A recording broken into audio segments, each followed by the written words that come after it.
Amritsar airport ਤੇ ਰੋਕੇ ਗਏ ਬ੍ਰਿਟਿਸ਼ ਸਿੱਖ ਐਮਪੀ ਤਰਨਮਨਜੀਤ ਸਿੰਘ ਢੇਸੀ। ਹਿਸਾਰ 'ਚ ਸ਼ਰੇਆਮ ਦਿੱਤੀ ਗਈ ਮੁਸਲਮਾਨਾਂ ਨੂੰ ਬਾਜ਼ਾਰ ਖਾਲੀ ਕਰਨ ਦੀ ਧਮਕੀ। 1984 ਸਿੱਖ ਕਤਲੇਆਮ ਦੇ ਦੋਸ਼ੀ ਜਗਦੀਸ਼ ਟਾਈਟਲਰ ਦੀ ਜ਼ਮਾਨਤ ਦਾ ਹੋਇਆ ਵਿਰੋਧ। ਬ੍ਰਿਟਿਸ਼ ਸਿੱਖ ਐਮਪੀ ਤਰਨਮਨਜੀਤ ਸਿੰਘ ਢੇਸੀ ਨੂੰ ਪਹਿਲੀ ਵਾਰ ਭਾਰਤੀ ਏਅਰਪੋਰਟ ਤੇ ਰੋਕਿਆ ਗਿਆ ਹੈ। ਉਹ ਇਸ ਤੋਂ ਪਹਿਲਾਂ ਕਈ ਵਾਰ ਭਾਰਤ ਆ ਚੁੱਕੇ ਹਨ, ਪਰ ਪਹਿਲੀ ਵਾਰ ਉਹਨਾਂ ਨੂੰ ਅੰਮ੍ਰਿਤਸਰ ਦੇ ਸ਼੍ਰੀ ਗੁਰੂ ਰਾਮਦਾਸ ਏਅਰਪੋਰਟ ਤੇ 2 ਘੰਟਿਆਂ ਤੱਕ ਰੋਕਿਆ ਗਿਆ। ਇਮੀਗ੍ਰੇਸ਼ਨ ਵਿਭਾਗ ਦੇ ਅਧਿਕਾਰੀਆਂ ਨੇ ਉਹਨਾਂ ਦੇ ਕਾਗਜ਼ਾਤ ਚੈੱਕ ਕੀਤੇ। ਇਸ ਤੋਂ ਬਾਅਦ ਦਿੱਲੀ ਸਥਿਤ ਅੰਬੈਸੀ ਵਿੱਚ ਗੱਲਬਾਤ ਕਰਨ ਤੋਂ ਬਾਅਦ ਉਹਨਾਂ ਨੂੰ ਭੇਜਿਆ ਗਿਆ। ਦੱਸਿਆ ਜਾ ਰਿਹਾ ਹੈ ਕਿ ਉਹਨਾਂ ਦੀ ਫਲਾਈਟ ਸਵੇਰੇ 9 ਵਜੇ ਲੈਂਡ ਹੋਈ ਸੀ। ਉਹਨਾਂ ਦੇ ਦਸਤਾਵੇਜ਼ ਚੈੱਕ ਕਰਨ ਤੋਂ ਬਾਅਦ ਉਹ ਲੁਧਿਆਣਾ ਦੇ ਲਈ ਰਵਾਨਾ ਹੋ ਗਏ ਹਨ। ਹਾਲਾਂਕਿ ਇਸ ਚੈਕਿੰਗ ਨੂੰ ਲੈ ਕੇ ਫਿਲਹਾਲ ਉਹਨਾਂ ਦਾ ਕੋਈ ਬਿਆਨ ਸਾਹਮਣੇ ਨਹੀਂ ਆਇਆ ਹੈ। ਸਿੱਖਾਂ ਤੇ ਪੰਜਾਬ ਨਾਲ ਜੁੜੇ ਮੁੱਦਿਆਂ ਨੂੰ ਉਹ ਬ੍ਰਿਟੇਨ ਵਿੱਚ ਬਹੁਤ ਹੀ ਸਰਗਰਮੀ ਨਾਲ ਚੁੱਕਦੇ ਹਨ। ਲੇਬਰ ਪਾਰਟੀ ਨਾਲ ਸੰਬੰਧ ਰੱਖਣ ਵਾਲੇ ਤਰਨਮਨਜੀਤ ਸਿੰਘ ਬ੍ਰਿਟੇਨ ਵਿੱਚ ਪੰਜਾਬੀਆਂ ਦੀ ਬੁਲੰਦ ਆਵਾਜ਼ ਹਨ। ਇਸ ਤੋਂ ਪਹਿਲਾਂ ਵੀ ਉਹ ਭਾਰਤ ਆਉਂਦੇ ਰਹਿੰਦੇ ਹਨ। 2 ਦਿਨ ਪਹਿਲਾਂ ਪੰਜਾਬ ਵਿੱਚ NIA ਦੀ 15 ਥਾਵਾਂ ਤੇ ਰੇਡ ਹੋਈ ਸੀ। ਇਹ ਰੇਡ ਜ਼ਿਆਦਾਤਰ ਉਹਨਾਂ ਲੋਕਾਂ ਦੇ ਘਰ ਹੋਈ ਸੀ ਜਿਨ੍ਹਾਂ ਦੇ ਰਿਸ਼ਤੇਦਾਰ ਕੈਨੇਡਾ ਜਾਂ ਫਿਰ UK ਰਹਿੰਦੇ ਹਨ। UK ਵਿੱਚ ਭਾਰਤੀ ਅੰਬੈਸੀ ਤੇ ਤਿਰੰਗੇ ਦੇ ਅਪਮਾਨ ਦੀ ਜਾਂਚ ਪਹਿਲਾਂ ਹੀ NIA ਕਰ ਰਹੀ ਹੈ। ਜਿਨ੍ਹਾਂ ਲੋਕਾਂ ਦੀਆਂ ਤਸਵੀਰਾਂ ਭਾਰਤੀ ਅੰਬੈਸੀ ਦੇ ਸਾਹਮਣੇ ਪ੍ਰਦਰਸ਼ਨ ਦੌਰਾਨ ਆਈਆਂ ਸਨ, ਉਹਨਾਂ ਸਾਰਿਆਂ ਤੇ NIA ਦੀ ਨਜ਼ਰ ਹੈ। ਪੁਲਿਸ ਪੰਜਾਬ ਤੋਂ ਲੈ ਕੇ ਬ੍ਰਿਟੇਨ ਅਤੇ ਕੈਨੇਡਾ ਤੱਕ ਜਾਂਚ ਕਰ ਰਹੀ ਹੈ। ਕੁਝ ਦਿਨ ਪਹਿਲਾਂ NIA ਨੇ ਆਪਣੇ ਸੋਸ਼ਲ ਮੀਡੀਆ ਅਕਾਊਂਟ ਤੇ ਬ੍ਰਿਟੇਨ ਵਿੱਚ ਅੰਬੈਸੀ ਦੇ ਸਾਹਮਣੇ ਪ੍ਰਦਰਸ਼ਨ ਕਰਨ ਵਾਲਿਆਂ ਦੀਆਂ ਤਸਵੀਰਾਂ ਵੀ ਸਾਂਝੀਆਂ ਕੀਤੀਆਂ ਸਨ ਅਤੇ ਉਹਨਾਂ ਦੀ ਪਛਾਣ ਦੱਸਣ ਦੀ ਵੀ ਅਪੀਲ ਕੀਤੀ ਸੀ। ਕਈਆਂ ਦੇ ਨਾਂ NIA ਨੇ ਆਪ ਜਨਤਕ ਕੀਤੇ ਸਨ। 1 ਅਗਸਤ ਨੂੰ ਹੋਈ ਰੇਡ ਦੌਰਾਨ ਖਾਲਸਾ ਏਡ ਦੇ ਗੁਦਾਮਾਂ ਅਤੇ ਅਹੁਦੇਦਾਰਾਂ ਦੇ ਘਰਾਂ ਤੇ ਵੀ NIA ਵੱਲੋਂ ਰੇਡ ਮਾਰੀ ਗਈ ਸੀ। ਭਾਰਤ ਦੇ ਹਰਿਆਣਾ ਸੂਬੇ ਵਿੱਚ ਹਾਲਾਤ ਹੋਰ ਖਰਾਬ ਹੁੰਦੇ ਜਾ ਰਹੇ ਹਨ। ਇਸ ਦਾ ਅਸਰ ਹੁਣ ਦੇਸ਼ ਦੇ ਬਾਕੀ ਹਿੱਸਿਆਂ ਵਿੱਚ ਵੀ ਵੇਖਣ ਨੂੰ ਮਿਲ ਰਿਹਾ ਹੈ। ਦਿੱਲੀ, ਰਾਜਸਥਾਨ ਅਤੇ ਹਰਿਆਣਾ ਨਾਲ ਲੱਗਦੇ ਹੋਰ ਇਲਾਕਿਆਂ ਤੋਂ ਵੀ ਹਿੰਸਾ ਦੀਆਂ ਵੀਡੀਓਜ਼ ਸਾਹਮਣੇ ਆ ਰਹੀਆਂ ਹਨ। ਹਰਿਆਣਾ ਦੇ ਹਿਸਾਰ ਜ਼ਿਲ੍ਹੇ ਦੇ ਹਾਂਸੀ ਸ਼ਹਿਰ ਦੀ ਇੱਕ ਵੀਡੀਓ ਕਾਫੀ ਵਾਇਰਲ ਹੋ ਰਹੀ ਹੈ। ਹਿੰਦੂ ਜਥੇਬੰਦੀ ਬਜਰੰਗ ਦਲ ਵੱਲੋਂ ਸ਼ਰੇਆਮ ਮੁਸਲਿਮ ਭਾਈਚਾਰੇ ਖਿਲਾਫ ਨਾਅਰੇਬਾਜ਼ੀ ਕੀਤੀ ਜਾ ਰਹੀ ਹੈ। ਨਾਅਰਿਆਂ ਨਾਲ ਘੱਟ ਗਿਣਤੀਆਂ ਨੂੰ ਸ਼ਹਿਰ ਛੱਡਣ ਦੀਆਂ ਧਮਕੀਆਂ ਦਿੱਤੀਆਂ ਜਾ ਰਹੀਆਂ ਹਨ। ਇੱਥੇ ਵੱਡਾ ਸਵਾਲ ਪ੍ਰਸ਼ਾਸਨ ਤੇ ਕਾਨੂੰਨ ਵਿਵਸਥਾ ਤੇ ਉੱਠਦਾ ਹੈ, ਕਿਉਂਕਿ ਇੱਥੇ ਨਾ ਤਾਂ ਕਿਸੇ ਕਾਨੂੰਨ ਦਾ ਡਰ ਦਿਖ ਰਿਹਾ ਹੈ ਅਤੇ ਨਾ ਹੀ ਪੁਲਿਸ ਦਾ। खाली करते हैं अस्सी को खोलना, उसके बाद जो कार्रवाई होगी उसके जिम्मेवार तुम होगे। ये खान खोल करके सुन लेना। इन रेडी वालों में केवल हिंदू रहेंगे, कोई मुसलमान बाहरी रेडी वाला होगा तो उसके साथ जो इंजाम होगा 2 दिन बाद उसका जिम्मेवार वो खुद होगा, हमारी कोई जिम्मेवारी नहीं होगी। 1984 ਸਿੱਖ ਨਸਲਕੁਸ਼ੀ ਦੇ ਮੁਲਜ਼ਮ ਕਾਂਗਰਸੀ ਆਗੂ ਜਗਦੀਸ਼ ਟਾਈਟਲਰ ਦੀ ਜ਼ਮਾਨਤ ਅਰਜ਼ੀ ਤੇ ਅੱਜ ਰਾਉਸ ਐਵੇਨਿਊ ਅਦਾਲਤ ਵਿੱਚ ਸੁਣਵਾਈ ਹੋਈ। ਅਦਾਲਤ ਨੇ ਟਾਈਟਲਰ ਦੀ ਜ਼ਮਾਨਤ ਤੇ ਫੈਸਲਾ 3 ਅਗਸਤ ਦੁਪਹਿਰ 3 ਵਜੇ ਤੱਕ ਰਾਖਵਾਂ ਰੱਖਿਆ। ਇਸ ਦੌਰਾਨ CBI ਅਤੇ ਪੀੜਤ ਪਰਿਵਾਰਾਂ ਨੇ ਟਾਈਟਲਰ ਦੀ ਅਗਾਊਂ ਜ਼ਮਾਨਤ ਦਾ ਵਿਰੋਧ ਕੀਤਾ।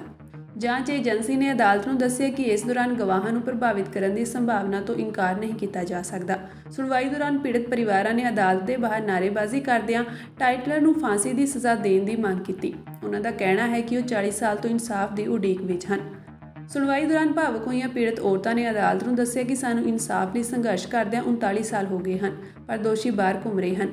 ਕਿਸੇ ਵੀ ਹਾਲਤ ਵਿੱਚ ਟਾਈਟਲਰ ਨੂੰ ਜ਼ਮਾਨਤ ਨਹੀਂ ਦਿੱਤੀ ਜਾਣੀ ਚਾਹੀਦੀ। ਇਸ ਨੇ ਪੁਲਬੰਗਸ਼ ਗੁਰਦੁਆਰਾ ਸਾਹਿਬ ਵਿੱਚ ਸਿੱਖਾਂ ਦਾ ਕਤਲੇਆਮ ਕਰਵਾਇਆ। ਇਸ ਵਿੱਚ 100% ਟਾਈਟਲਰ ਦੀ ਸ਼ਮੂਲੀਅਤ ਸੀ। ਉਸਨੇ ਕਈ ਵਾਰ ਸਾਨੂੰ ਧਮਕਾਇਆ। ਪੀੜਤਾਂ ਨੇ ਕੇਂਦਰ ਸਰਕਾਰ ਨੂੰ ਅਪੀਲ ਕੀਤੀ ਕਿ ਸਿੱਖਾਂ ਨਾਲ ਬੇਇਨਸਾਫੀ ਹੋਈ ਹੈ, ਸਾਨੂੰ ਇਨਸਾਫ ਮਿਲਣਾ ਚਾਹੀਦਾ ਹੈ। ਉਹਨਾਂ ਕਿਹਾ ਕਿ ਇਨਸਾਫ ਦੀ ਉਡੀਕ ਵਿੱਚ ਸਾਡੀਆਂ 2 ਪੀੜ੍ਹੀਆਂ ਨੇ ਬਹੁਤ ਕੁਝ ਭੁਗਤਿਆ ਹੈ। कोर्ट में जो ये बेल एप्लीकेशन उन्होंने दाखिल की, इसके ऊपर बहुत लंबी देर तक बहस चली और उनके वकील ने कई ऐसे बातें रखी जिनका कोई मान्य नहीं था, जिनकी एग्जाम्पल सज्जन कुमार की बेल के साथ ही दिए जा रहे थे। मगर हमारी तरफ से जो सरदार गुरबख्श सिंह जी, सरदार HS गुप्ता, उन्होंने बहस की और पूरे तथ्य रखे हैं कि किस तरीके से ये जगदीश टाइटलर इस केस में इन्वॉल्व है और किस तरीके से जो 3 मर्डर केसेस उसके ऊपर लगे हुए हैं, कत्ल के दोष लगे हैं, उसके ऊपर से वो बरी नहीं हो सकता। तो माननीय कोर्ट ने इसको बड़े विचार से सुना और अपना जो फैसला है वो 4 तारीख के लिए रखा। 4 तारीख को 3 बजे इसके ऊपर जो फैसला दिया जाएगा बेल के ऊपर। मैं समझता हूँ कि जिस तरीके से जो आज कोर्ट में सारी बातें रखी गई हैं, बेल किसी भी हालत में नहीं मिलनी चाहिए। ਸ਼੍ਰੋਮਣੀ ਅਕਾਲੀ ਦਲ ਦਿੱਲੀ ਇਕਾਈ ਦੇ ਪ੍ਰਧਾਨ ਪਰਮਜੀਤ ਸਿੰਘ ਸਰਨਾ ਨੇ ਦਿੱਲੀ ਕਮੇਟੀ ਦੇ ਪ੍ਰਧਾਨ ਹਰਮੀਤ ਸਿੰਘ ਕਾਲਕਾ ਤੇ ਉਹਨਾਂ ਦੇ ਹੈੱਡ ਮਨਜਿੰਦਰ ਸਿੰਘ ਸਿਰਸਾ ਜੁੰਡਲੀ ਨੂੰ ਕੌਮ ਦੀਆਂ ਵਿਰਾਸਤੀ ਸਿੱਖ ਸੰਸਥਾਵਾਂ ਬਰਬਾਦ ਕਰਨ ਲਈ ਦਿੱਲੀ ਦੀ ਸੰਗਤ ਨੂੰ ਇਹਨਾਂ ਦਾ ਬਾਈਕਾਟ ਕਰਨ ਦੀ ਅਪੀਲ ਕੀਤੀ ਹੈ। ਸਰਨਾ ਨੇ ਕਿਹਾ ਕਿ ਮੌਜੂਦਾ ਪ੍ਰਬੰਧਕਾਂ ਵੱਲੋਂ ਵਿਦਿਅਕ ਅਦਾਰਿਆਂ ਦੇ ਬਕਾਏ ਬਿੱਲਾਂ ਦਾ ਭੁਗਤਾਨ ਕਰਨ ਦੀ ਅਸਮਰੱਥਾ ਦੇ ਚੱਲਦਿਆਂ ਹਾਲ ਦੇ ਅਦਾਲਤੀ ਹੁਕਮਾਂ ਨੇ ਦਿੱਲੀ ਸਰਕਾਰ ਨੂੰ ਇਹਨਾਂ ਸਕੂਲਾਂ ਦੀ ਮਾਨਤਾ ਰੱਦ ਕਰਨ ਦੀ ਸਲਾਹ ਦਿੱਤੀ ਹੈ, ਜੋ ਸਮੁੱਚੇ ਸਿੱਖ ਜਗਤ ਲਈ ਬੇहद ਸ਼ਰਮਨਾਕ ਹੈ। ਉਹਨਾਂ ਕਿਹਾ ਕਿ ਅਸੀਂ ਆਪਣੇ ਕਾਰਜਕਾਲ ਦੌਰਾਨ ਵਿੱਤੀ ਸਥਿਰਤਾ ਨੂੰ ਯਕੀਨੀ ਬਣਾਇਆ ਅਤੇ 2013 ਵਿੱਚ ਅਹੁਦਾ ਛੱਡਣ ਸਮੇਂ ਖਜ਼ਾਨੇ ਵਿੱਚ 120 ਕਰੋੜ ਰੁਪਏ ਦੀ ਵਾਧੂ ਰਕਮ ਛੱਡੀ, ਲੇਕਿਨ ਕਾਲਕਾ ਅਤੇ ਉਸ ਦੇ ਹੈੱਡ ਸਿਰਸੇ ਦੀ ਅਗਵਾਈ ਹੇਠ ਅੱਜ ਸਥਿਤੀ ਇਹੋ ਜਿਹੀ ਹੋ ਗਈ ਹੈ ਕਿ ਦਿੱਲੀ ਗੁਰਦੁਆਰਾ ਕਮੇਟੀ ਹੁਣ 311 ਕਰੋੜ ਰੁਪਏ ਦੇ ਵੱਡੇ ਕਰਜ਼ੇ ਅਤੇ 4 ਕਰੋੜ ਰੁਪਏ ਦੇ ਭਾਰੀ ਮਾਸਿਕ ਘਾਟੇ ਨਾਲ ਜੂਝ ਰਹੀ ਹੈ। ਸਰਦਾਰ ਸਰਨਾ ਨੇ ਮੰਗ ਕਰਦਿਆਂ ਕਿਹਾ ਕਿ ਦਿੱਲੀ ਕਮੇਟੀ ਵਿੱਚ ਬਣੇ ਗੰਭੀਰ ਹਾਲਾਤਾਂ ਦੇ ਚੱਲਦਿਆਂ ਕਾਲਕਾ ਤੇ ਉਹਨਾਂ ਦੀ ਟੀਮ ਨੂੰ ਫੌਰਨ ਆਪਣੇ ਅਹੁਦਿਆਂ ਤੋਂ ਅਸਤੀਫਾ ਦੇ ਦੇਣਾ ਚਾਹੀਦਾ ਹੈ।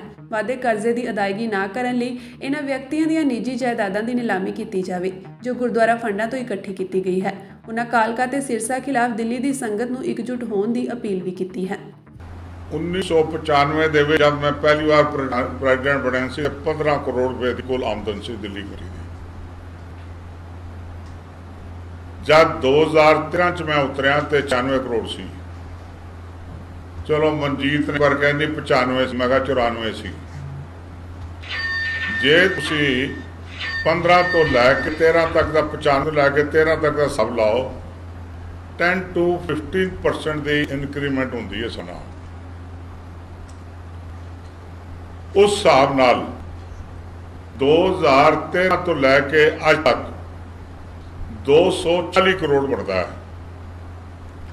जे सिंपल इंटरेस्ट भी ला दियो, सिंपल कर लीए तो 95 करोड़ छड़ के गया तो 10 साल के 100 करोड़ बता लो 195 करोड़ बढ़ता है। इन्हों ने जोड़ा दिता है 135 करोड़ रुपया दिता है दालो भी सानू 135 करोड़ की आमदन है। मेरा लाइव सुन रहे होंगे तो सुन लैन। इसने उस वक्त कहा सी असी खानदानी बने हाँ, तुहाडी खानदानी सारी वध गई। अज तुहाडी जिहड़ी खानदानी है तुसीं जिहड़े प्यो पुत्र खानदानी हुंदा प्यो पुत्र दादा पड़दादा सब किसी ने कुछ ना कीता होवे। कालके ते सरसे दी खानदानी ते तो बढ़ गई।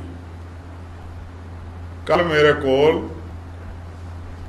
फतेहाबाद जिहड़े सी स्कूल कॉलेज इंजीनियरिंग कॉलेज चला रहे सां उत्थों दे बंदे आन मिलन, कहंदा जी 1000 बच्चा तुसीं छड़ के गए सी, आज स्कूल बंद हो गए। जन्ना सरिया पिया सी इट्टा पे सब लुटिया गया।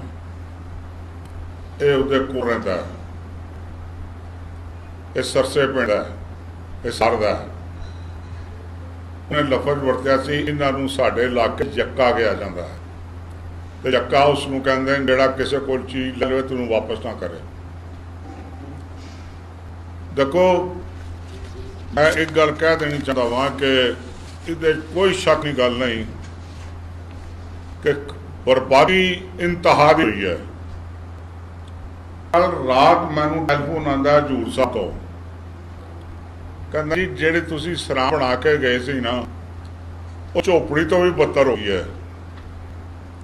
कहना जी वो जो सेवादार है पिछले 9 सालों ना कोई प्रबंधक आया ना कोई सफेदी हुई है। हर जगह इन्होंने खराबी करती है, खत्म करती है। सिख धर्म की पहली मर्यादा होगा कि जे साडे गुरुद्वारे दरबार साहब तो शुरू है 4 वर्णा वास्ते खुले। हर गुरुद्वारा साढ़े 4 गेट ने, रकाबगंज से 4 दरवाजे हैं। पिछले 3 साल तो 1 को 3 बंद हैं। अज असी जबरदस्ती पा के आया। मतलब स्कूल बर्बाद, इंस्टीट्यूशन खिलाफ, BT कॉलेज बंद, मैनेजमेंट कॉलेज बंद, गुरुद्वारियां की मर्यादा ते परंपरा की तहस नहस कर बैठे। मैं एक गल कहनी चाहता वहाँ तकरीबन 19 की गल है या 20 की गल है, मैं एग्जैक्ट नहीं याद। अकाल तख्त के जथेदार ने जिहड़े दिल्ली के 5 प्रधान सन, 4 साबका ते 1 मौजूदा, जिहदे विच सरसा, मनजीत सिंह, अवतार सिंह, मैं पाली अकाल तख्त के जथेदार बुलाया सी। ज्ञानी हरप्रीत सिंह सन जथेदार। उन्होंने कहा जी बड़ी चोचकारी है, मैं 3 ਮੈਂਬਰੀ कमेटी बनाता। वो रो के थक गए, कह के थक गई, कमेटी नहीं बनी। मैं अज जिहड़ी साडी एप्लीकेशन अकाल तख्त ते मौजूद हैगी, असीं नैक्सट वीक चिट्ठी लैके अकाल तख्त के जथेदार नूं लांगे और असीं ये कहांगे कि बेनती करांगे कि इन्हां हालात दे विच इन्हां सारिआं नूं आदेश दिते जाण के सारे अपने अपने अहुदियां तो इस्तीफे दे देण। They have no right to continue on these posts. Absolutely no right. उस तो बाद इन्हां को जी तुसीं इस्तीफे दे के मेरे को लाओ ते हिसाब लैके आओ। जब गड़बड़ी होएगी तो इन्हां नूं ता जिंदगी अकाल तख्त बैन कर देवे। ये तो इन्हां दे परिवार दे, ये तो इन्हां दे परिवार दा कोई भी मैंबर को तो दिल्ली कमेटी का मैंबर नहीं बन सकता। ये सरासर ये बेईमान है, कौम का पैसा खाना लेन, धरोक माणा लेन।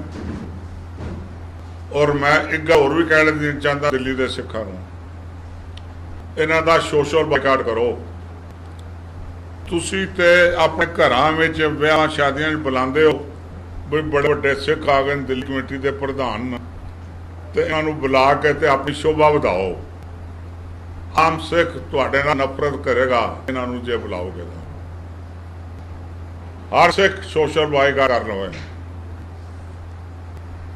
ये नहीं कि कहो जी सोशल फंक्शन है जी, तो जिवें शरद पवार मोदी के फंक्शन चला गया मैं तुसीं चले जाओ। सोशल फंक्शन है जी, गुरु महाराज दा गुरपुरब है जी।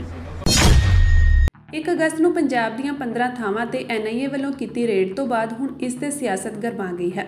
ਖਾਸ ਕਰਕੇ ਜਿਸ ਤਰ੍ਹਾਂ ਲੋਕ ਭਲਾਈ ਦੇ ਕੰਮ ਕਰਨ ਵਾਲੀ ਸੰਸਥਾ ਖਾਲਸਾ ਏਡ ਦੇ ਗੁਦਾਮਾਂ ਅਤੇ ਜਥੇਬੰਦੀ ਦੇ ਏਸ਼ੀਅਨ ਪੈਸੀਫਿਕ ਦੇ ਡਾਇਰੈਕਟਰ ਅਮਰਪ੍ਰੀਤ ਸਿੰਘ ਦੇ ਘਰ ਰੇਡ ਮਾਰੀ ਗਈ, ਉਸ ਦਾ ਸਿਆਸੀ ਪਾਰਟੀਆਂ ਨੇ ਸਖਤ ਨੋਟਿਸ ਲਿਆ ਹੈ।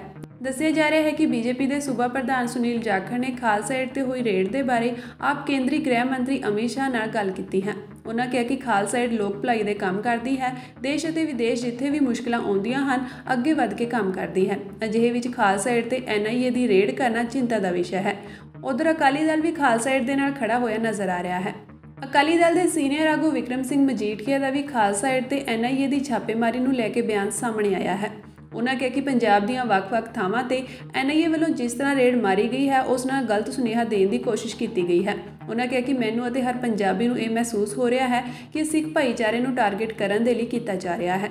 ਜੋ ਗਲਤ ਹੈ ਉਸ ਦੀ ਅਸੀਂ ਮਦਦ ਨਹੀਂ ਕਰਦੇ ਹਾਂ, ਪਰ ਖਾਲਸਾ ਏਡ ਸੰਸਥਾ ਤੇ ਹੋਰਾਂ ਨੂੰ ਟਾਰਗੇਟ ਕਰਨਾ ਚਿੰਤਾ ਦਾ ਵਿਸ਼ਾ ਹੈ, ਜਿਨ੍ਹਾਂ ਨੇ ਕਰੋਨਾ ਅਤੇ ਪੰਜਾਬ ਵਿੱਚ ਹੜ੍ਹਾਂ ਦੌਰਾਨ ਪੰਜਾਬੀਆਂ ਦੀ ਮਦਦ ਕੀਤੀ ਹੈ। ਮਜੀਠੀਆ ਨੇ ਕਿਹਾ ਕਿ ਇਸ ਰੇਡ ਨਾਲ ਇਹ ਸੁਣਿਆ ਜਾ ਰਿਹਾ ਹੈ ਕਿ ਕਿਸੇ ਧਰਮ ਦੇ ਲੋਕਾਂ ਨੂੰ ਟਾਰਗੇਟ ਕਰਨ ਦੀ ਕੋਸ਼ਿਸ਼ ਕੀਤੀ ਜਾ ਰਹੀ ਹੈ। ਦੱਸ ਦਈਏ ਕਿ 1 ਅਗਸਤ ਨੂੰ NIA ਨੇ ਖਾਲਸਾ ਏਡ ਦੇ ਪਟਿਆਲਾ ਤੇ ਰਾਜਪੁਰਾ ਦੇ ਗੋਦਾਮਾਂ ਤੇ ਰੇਡ ਮਾਰੀ ਸੀ, ਜਿੱਥੇ ਹੜ੍ਹ ਪ੍ਰਭਾਵਿਤ ਲੋਕਾਂ ਦੀ ਮਦਦ ਦਾ ਸਮਾਨ ਰੱਖਿਆ ਸੀ। ਇਸ ਤੋਂ ਇਲਾਵਾ ਏਸ਼ੀਅਨ ਪੈਸੀਫਿਕ ਦੇ ਡਾਇਰੈਕਟਰ ਅਮਰਪ੍ਰੀਤ ਸਿੰਘ ਦੇ ਘਰ ਵੀ ਕਈ ਘੰਟੇ ਤੱਕ ਰੇਡ ਮਾਰੀ ਗਈ ਅਤੇ ਉਹਨਾਂ ਕੋਲੋਂ ਸਵਾਲ ਜਵਾਬ ਕੀਤਾ ਗਿਆ ਅਤੇ ਏਜੰਸੀ ਵੱਲੋਂ ਅਮਰਪ੍ਰੀਤ ਸਿੰਘ ਦਾ ਫੋਨ ਵੀ ਜ਼ਬਤ ਕਰ ਲਿਆ ਗਿਆ। ਸਿਰਫ ਇੰਨਾ ਹੀ ਨਹੀਂ, ਉਹਨਾਂ ਨੂੰ ਦਿੱਲੀ ਵਿੱਚ NIA ਦੇ ਦਫ਼ਤਰ ਪੇਸ਼ ਹੋਣ ਦੇ ਨਿਰਦੇਸ਼ ਵੀ ਦਿੱਤੇ ਗਏ ਹਨ। ਪੰਜਾਬ ਦੇ ਵਿੱਤ ਮੰਤਰੀ ਹਰਪਾਲ ਸਿੰਘ ਚੀਮਾ ਨੇ ਮੌਜੂਦਾ ਸਮੇਂ ਭਾਰਤ ਵਿੱਚ ਵਾਪਰ ਰਹੀਆਂ ਅਣਸੁਖਾਵੀਂ ਘਟਨਾਵਾਂ ਉੱਤੇ ਇੱਕ ਪ੍ਰੈਸ ਕਾਨਫਰੰਸ ਕਰਕੇ ਕੇਂਦਰ ਸਰਕਾਰ ਨੂੰ ਕਰੜੇ ਹੱਥੀ ਲਿਆ ਹੈ। ਚੀਮਾ ਨੇ ਵੱਡਾ ਦੋਸ਼ ਲਾਉਂਦਿਆਂ ਕਿਹਾ ਕਿ ਜਿੱਥੇ ਵੀ ਭਾਜਪਾ ਦੀ ਸਰਕਾਰ ਹੈ ਉੱਥੇ ਔਰਤਾਂ ਤੇ ਆਦੀਵਾਸੀ ਲੋਕਾਂ ਉੱਤੇ ਅਤਿਆਚਾਰ ਹੋ ਰਿਹਾ ਹੈ। ਬੀਤੇ ਕੁਝ ਮਹੀਨਿਆਂ ਵਿੱਚ ਭਾਰਤ ਵਿੱਚ ਜੋ ਕੁਝ ਹੋ ਰਿਹਾ ਹੈ, PM ਮੋਦੀ ਉਸ ਉੱਤੇ ਕੋਈ ਵੀ ਬਿਆਨ ਦੇਣ ਤੋਂ ਭੱਜ ਰਹੇ ਹਨ।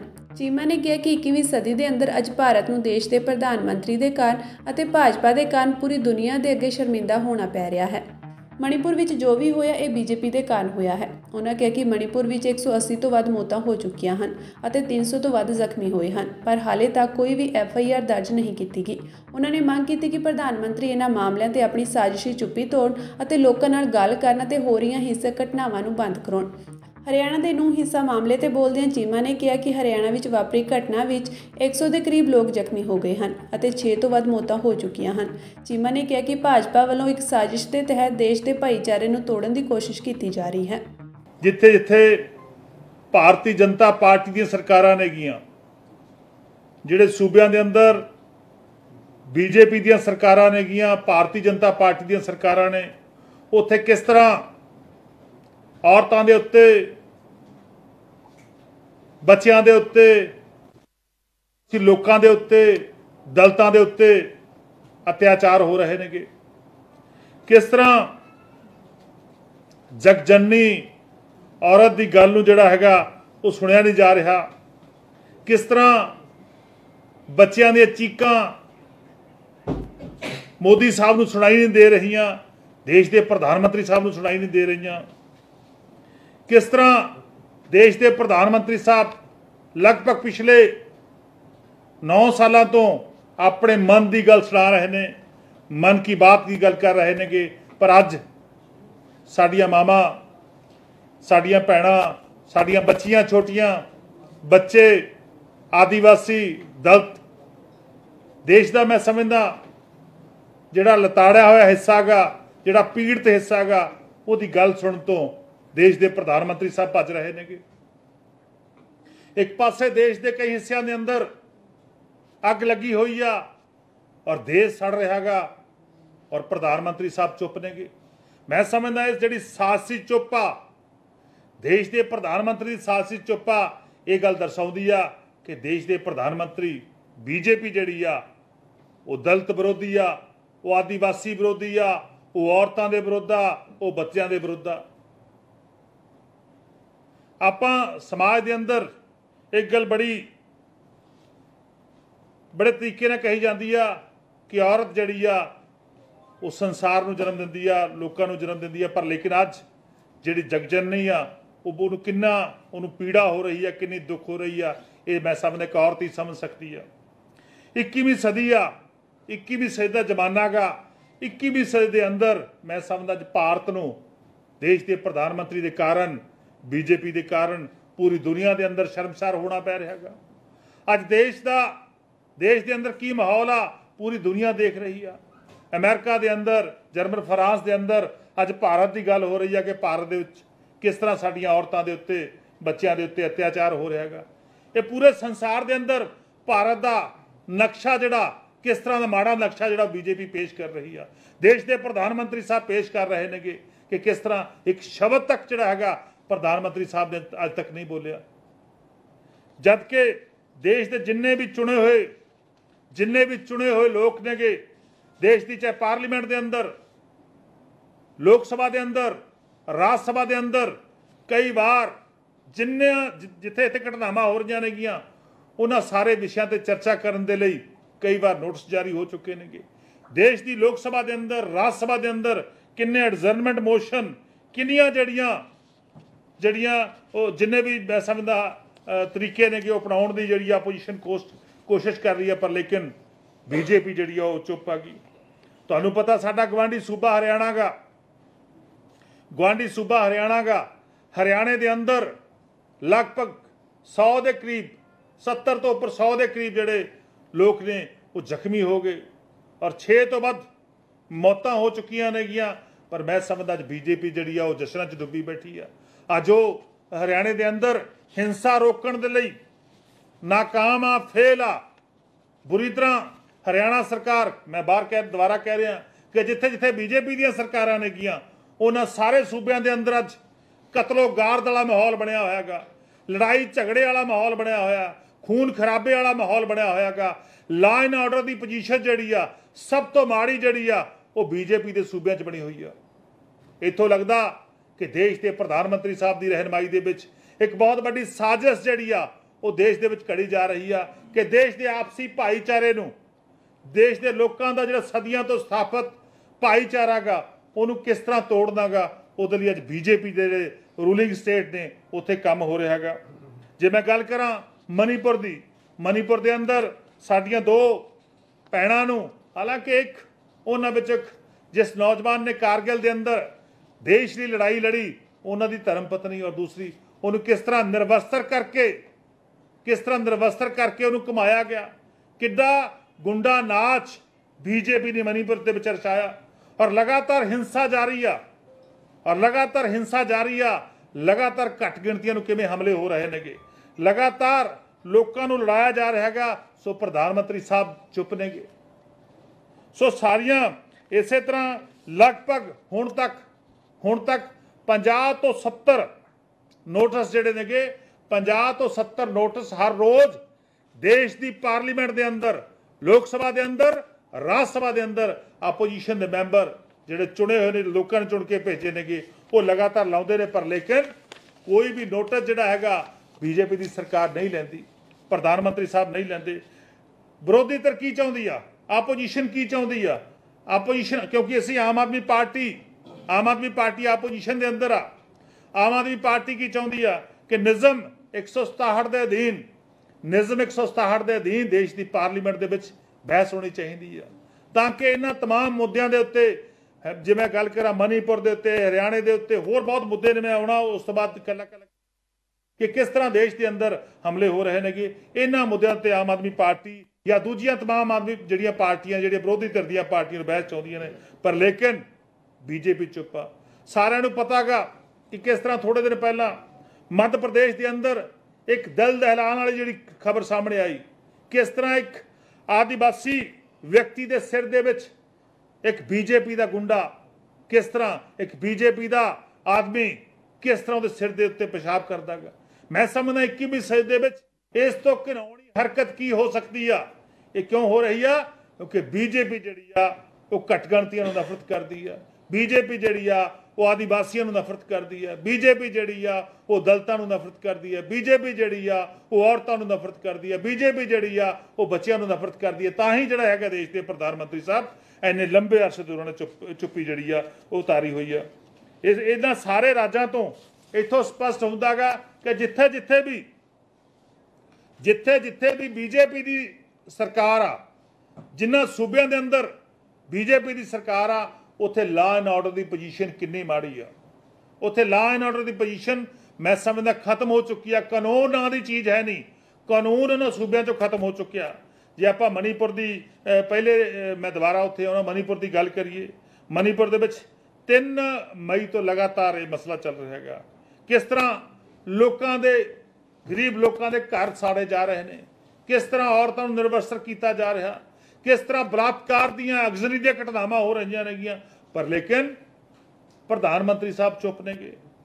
राहत कैंप जिहड़े लगे हुए ने, मणिपुर के राहत कैंप लगे हुए ने, उत्थे उन्हां दी हालत जिहड़ी आ वो मैं समझदा बहुत ही बद तो बदतर आ गई। उत्थे भी जिहड़ा हैगा शोषण लगातार जारी आ। स्कूल एजुकेशन के अदारे जिहड़े ने मणिपुर के अंदर वो लगातार बंद रहे, और मैं समझदा बच्चों की पढ़ाई का हाल सब तो बुरा हाल हो रहा, क्योंकि जेकर बच्चे साल या 2 साल पढ़ाई तो बिना रह गए तो वो किस तरह देश के दूजे सूबे के नाल जिहड़ा हैगा रलणगे। इंटरनेट सेवावां लगभग 3 महीनों तो लगातार बंद ने गईयां। सो मेरा कहने का भाव आ बई ये जिहड़े घिनौने हरकतां, घिनौने कांड वो बीजेपी के सूबे हो रहे हैं। 100 मणिपुर के अंदर 100 पर लोगों की मौत हो चुकी है, और 300 तो बाद जिहड़े हैगे ने वो लोग जिहड़े जख्मी नेगे, और FIR तक नहीं दर्ज हो रही। साडी मानयोग अपैक्स कोर्ट, साडी सुप्रीम कोर्ट नूं दखल देना पै रहा, वो भी किहदे लई कि साडियां जिहड़ियां औरतां निर्वस्त्र करके जिहड़ियां घमाइयां नेगियां, वीडियो बना के वायरल कीती आ, उन्हां दे विच एक्शन लिया जाए। प्रधानमंत्री साहब फिर चुप नेगे। देश की सर्वोच्च अदालत नूं जिहड़ा हैगा आप एक्शन लेना पै रहा, पर लेकिन जिहड़ियां चुनी हुई सरकार आ, चाहे मणिपुर की सरकार आ, चाहे केंद्र की सरकार बीजेपी की सरकार आ, वो लगातार चुप आ। आम आदमी पार्टी ने केंद्रीय यूनिवर्सिटियां दी होस्टल फीस ते 12% GST लगाउण दे केंद्र सरकार के फैसले का सख्त विरोध किया है। पार्टी ने इस फैसले को तानाशाही करार दिता ते मोदी सरकार ते गरीब विद्यार्थियों की पढ़ाई च जानबूझ के रुकावट पाउण का भी दोष लाया। आम आदमी पार्टी पंजाब यूथ विंग के प्रधान और धर्मकोट तो विधायक दविंदरजीत सिंह और पंजाब यूथ डिवेलपमेंट बोर्ड के चेयरमैन परमिंदर गोल्डी ने चंडीगढ़ विखे प्रैस कॉन्फ्रेंस में संबोधन करदਿਆਂ इस फैसले की निखेधी की। विधायक दविंदरजीत सिंह लाडी ढोंस ने इस फैसले को केंद्र सरकार का तुगलकी फरमान करार दिंदਿਆਂ कहा कि मोदी सरकार गरीब विद्यार्थियों को पढ़ाई तो दूर रखने लई जानबूझ के उन्हां ते आर्थिक बोझ पा रही है। उन्होंने कहा कि सिੱਖਿਆ ਨੂੰ हमेशा टैक्स मुक्त रखा गया है, पर मोदी सरकार विद्यार्थियों तो पैसे वसूलने लिए नवे तरीके लभ रही है, जो कि बहुत मंदभागा है। उन्होंने कहा कि आम आदमी पार्टी शुरू तो ही टैक्स मुक्त सिੱਖਿਆ की वकालत करती आ रही है, इसलिए असीं इस फैसले के सख्त खिलाफ हाँ। साडी पार्टी का विद्यार्थी विंग छात्र युवा संघर्ष समिति इस फैसले के खिलाफ प्रदर्शन करेगा। साडी पार्टी का विद्यार्थी विंग छात्र युवा संघर्ष समिति इस फैसले के खिलाफ प्रदर्शन करेगा ਅਤੇ ਇਸ ਨੂੰ ਕਿਸੇ भी कीमत ਤੇ पंजाब यूनिवर्सिटी ਵਿੱਚ लागू नहीं होने देगा। परमिंदर गोल्डी ने कहा कि एक पासे पंजाब के मुख्य मंत्री भगवंत मान पंजाब यूनिवर्सिटी में 50 करोड़ की लागत नाल 2 होस्टल बनवा रहे हैं, दूजे पासे मोदी सरकार होस्टल फीसां ते GST लगा के विद्यार्थियों तो जबरदस्ती पैसे वसूल रही है। उन्होंने पंजाब यूनिवर्सिटी के विद्यार्थियों को इस मुहिम में CYSS का साथ देने की अपील की। उन्होंने कहा कि असीं हमेशा मुद्दों की राजनीति करते हाँ। जिस तरह नाल दिल्ली और पंजाब में आम आदमी पार्टी की सरकार ने एक बेहतर सिੱਖਿਆ मॉडल पेश किया है और सिੱਖਿਆ प्रणाली में सुधार किया, उस तरह असीं पंजाब यूनिवर्सिटी की सिੱਖਿਆ प्रणाली को होर बेहतर बनाने की कोशिश करांगे। कुछ दिन पहला मोदी सरकार वालों एक नादरशाही फरमान जारी किया गया कि जिन्ने भी साडे एजुकेशनल इंस्टीट्यूट ने उन्हां दे उत्ते GST जिहड़ी 12% GST है वो लाई गई है। अज क्योंकि जिहड़े एजुकेशनल इंस्टीट्यूट हुंदे आ, देखो जे मैं आल ओवर इंडिया की गल करां तां हज़ारां की तादाद दे विच जिहड़े साडे लखां की गिनती दे विच जिहड़े साडे विद्यार्थी ने, साडे जिहड़े स्टूडेंट ने, ਉਹ ਇਹਨਾਂ ਐਜੂਕੇਸ਼ਨ ਸੈਂਟਰਾਂ ਤੋਂ ਆਪਦੀ ਜਿਹੜੀ ਹੈਗੀ ਆ ਸਿੱਖਿਆ, ਜਿਹਦੇ ਵਿੱਚ ਗਰੀਬ ਵੀ ਆਉਂਦੇ ਨੇ, ਜਿਹਦੇ ਵਿੱਚ ਅਮੀਰ ਵੀ ਆਉਂਦੇ ਨੇ, ਜਿਹੜੇ ਕਿ ਆਪਦੇ ਘਰ-ਬਾਰ ਛੱਡ ਕੇ ਇੱਥੇ ਯੂਨੀਵਰਸਿਟੀਆਂ ਦੇ ਵਿੱਚ ਪੜ੍ਹਨ ਆਉਂਦੇ ਨੇ, ਤੇ ਉਹਨਾਂ ਨੂੰ ਬੱਚਿਆਂ ਦੇ ਜਿਹੜੇ ਮਾਂ-ਬਾਪ ਨੇ ਉਹ ਉਹਨਾਂ ਨੂੰ ਇੱਕੋ ਹੀ ਸੋਚ ਹੁੰਦੀ ਹੈ ਕਿ ਸਾਡਾ ਜਿਹੜਾ ਬੱਚਾ ਹੈ ਉਹ ਯੂਨੀਵਰਸਿਟੀ ਦੇ ਵਿੱਚ ਰਹਿ ਕੇ, ਯੂਨੀਵਰਸਿਟੀ ਦੇ ਹੋਸਟਲਾਂ ਦੇ ਵਿੱਚ ਰਹਿ ਕੇ ਇੱਥੇ ਜਿਹੜੇ ਆਪਦੀ ਐਜੂਕੇਸ਼ਨ ਆ ਉਹ ਪੂਰੀ ਕਰੇ। ਪਰ ਇਸ ਸਰਕਾਰ ਨੇ, ਇਸ ਮੋਦੀ ਸਰਕਾਰ ਨੇ ਇਹੋ ਜਿਹਾ ਫਰਮਾਨ ਜਾਰੀ ਕਰਤਾ ਹੈ ਕਿ 12%। ਦੇਖੋ ਆਪਾਂ ਇੱਕ ਪਾਸੇ ਕਹਿੰਦੇ ਆ ਕਿ ਜਿਹੜੀ ਰੈਜ਼ੀਡੈਂਸ਼ੀਅਲ ਪ੍ਰਾਪਰਟੀ ਹੁੰਦੀ ਹੈ ਉਹ ਜਿਹੜੀ ਹੈਗੀ ਆ GST ਤੋਂ ਬਾਹਰ ਰੱਖਦੇ ਆ ਉਹਨੂੰ। ਪਿਛਲੀ ਸਰਕਾਰ, ਇਸ ਸਰਕਾਰ ਦੇ ਵਿੱਚ ਜਿਹੜੀ ਰੈਜ਼ੀਡੈਂਸ਼ੀਅਲ ਪ੍ਰਾਪਰਟੀ ਆ ਉਹ GST ਤੋਂ ਬਾਹਰ ਰੱਖੀ ਗਈ ਆ, ਪਰ ਇੱਕ ਵਿਦਿਆਰਥੀ ਜਿਹੜੇ ਵਰਗ ਹੈ ਉਹਦੇ ਹੱਕਾਂ ਤੇ ਡਾਕਾ ਮਾਰ ਲਈ ਜਿਹੜੀ ਹੋਸਟਲ ਹੈ, ਹੋਸਟਲ ਨੂੰ ਇਸ 12% ਦੇ ਵਿੱਚ ਲਿਆਂਦਾ ਗਿਆ ਕਿ ਜਿਹੜੀ ਹੋਸਟਲ ਫੀਸ ਹੋਇਆ ਕਰੂ ਉਹਦੇ ਉੱਤੇ 12% ਜਿਹੜੀ GST ਹੈ ਉਹ ਦੁਆਰਾ ਹੁਣ ਇਹਨਾਂ ਨੇ ਮੋਦੀ ਸਰਕਾਰ ਨੇ, BJP ਸਰਕਾਰ ਨੇ ਲਾਗੂ ਕਰਤੀ ਆ। ਇਸ ਤੋਂ ਵੱਡਾ ਮੈਂ ਕਹਿੰਦਾ ਜਿਹੜਾ ਯੂਥ ਦੇ ਵਿਰੋਧ ਦੇ ਵਿੱਚ ਜਾਂ ਜਿਹੜਾ ਵਿਦਿਆਰਥੀ ਹੈ ਉਹਦੇ ਵਿਰੋਧ ਦੇ ਵਿੱਚ ਕੋਈ ਹੋਰ ਫੈਸਲਾ ਆ ਨਹੀਂ ਸਕਦਾ। ਦੇਖੋ ਇਹਨਾਂ ਨੇ ਪਹਿਲਾਂ ਜਿਹੜੀ GST ਹੈ ਉਹ ਲਾਈ ਹੈ ਖਿਡੌਣਿਆਂ ਦੇ ਉੱਪਰ, 18% ਜਿਹੜੀ GST ਹੈ ਨਾ ਖਿਡੌਣਿਆਂ ਦੇ ਉੱਪਰ ਲਾਈ ਸੀ, ਪਰ ਉਦੋਂ ਵਿਰੋਧ ਨਹੀਂ ਕੀਤਾ ਵੀ ਚਲੋ ਜਿਹੜੀ ਐਜੂਕੇਸ਼ਨ ਆ ਉਹਦਾ ਬਚੀ ਆ। ਪਰ ਇਹਨਾਂ ਨੇ ਹੁਣ ਉਹ ਐਜੂਕੇਸ਼ਨ ਜਿਹੜੇ ਇੰਸਟੀਟਿਊਟ ਆ ਉਹ ਵੀ ਨਹੀਂ ਛੱਡੇ। देखो एक पासे BJP सरकार है जिन्हें एजुकेशनों के उत्ते GST लाई है, तो एक पासे साडी आम आदमी पार्टी की सरकार है। तुसीं देखिया होना कुछ दिन पहला साडे मुख मंत्री भगवंत सिंह मान जी पंजाब यूनीवर्सिटी गए ने, तो 49 जिहड़े हैगे आ करोड़ की जिहड़ी उत्थों की ग्रांट उन्होंने दे के आए ने। 2 हॉस्टल बने ने, जिथे एक गर्ल हॉस्टल है, जिथे एक बॉयज़ हॉस्टल है। होर भी ਜਿਹੜੀਆਂ डिमांड्स ਜਿਹੜੀਆਂ भी कि पिछली वार ਜਿਹੜੀ ਸਾਡੀ पार्टी ਉੱਥੇ पावर ਦੇ ਵਿੱਚ ਆਈ ਸੀ ਕਰਕੇ ਆਈ ਸੀ, ਸਾਰੀਆਂ ਅਸੀਂ ਉਹ ਫੁੱਲਫਿਲ ਕੀਤੀਆਂ ਨੇ। ਸੋ ਮੈਂ ਜਿਹੜੀ ਆਮ ਆਦਮੀ ਪਾਰਟੀ ਆ ਜਿਹੜਾ ਇਹ GST ਦਾ ਜਿਹੜਾ ਨਾਦਰਸ਼ਾਹੀ ਫਰਮਾਨ ਆ ਇਹਨੂੰ ਅਸੀਂ ਇਹਦਾ ਵਿਰੋਧ ਕਰਦੇ ਆ, ਤੇ ਅਸੀਂ ਜਦੋਂ ਤੱਕ ਸਾਡੀ ਜਿਹੜੀ ਹੈਗੀ ਆ CYSS ਇਸ ਜਿਹੜੇ ਕਾਨੂੰਨ ਨੂੰ ਇਹ ਲਾਗੂ ਨਹੀਂ ਹੋਣ ਦੇਊਗੀ ਜਿਹੜੀ ਪੰਜਾਬ ਯੂਨੀਵਰਸਿਟੀ ਦੇ ਵਿੱਚ।